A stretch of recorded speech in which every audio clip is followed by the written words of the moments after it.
সালাতুল হাজত নামাজ পড়ার নিয়ম। দিনের যে কোনো সময়ে পড়লে দোয়া কবুল হবে, জেনে নিন। আমি আপনাদেরকে অনুরোধ করব ভিডিওটি একেবারে শেষ পর্যন্ত দেখার জন্য। আজকে আমাদের ভিডিওর লাইক টার্গেট 10,000। আশা করি আপনারা ভিডিওটিতে এখনই লাইক দিয়ে টার্গেট পূরণ করে দেবেন। তো চলুন শুরু করি।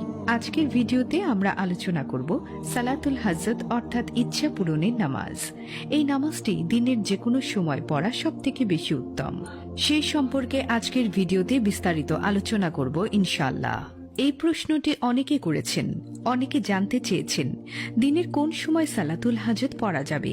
এ বিষয় নিয়ে আজকে আমরা বিস্তারিত আলোচনা করব, তাই অবশ্যই মনোযোগ সহকারে সম্পূর্ণ ভিডিওটি দেখতে থাকুন। কোনো হালাল চাহিদা পূরণের জন্য 2 রাকাত নফল সালাত আল্লাহ তাআলার জন্য আদায় করাকে সালাতুল হাজত নামাজ বলা হয়। অনেকে আমাদের কাছে এসে বলেন যে কত দোয়া করছি, কেন আল্লাহ আমার দোয়া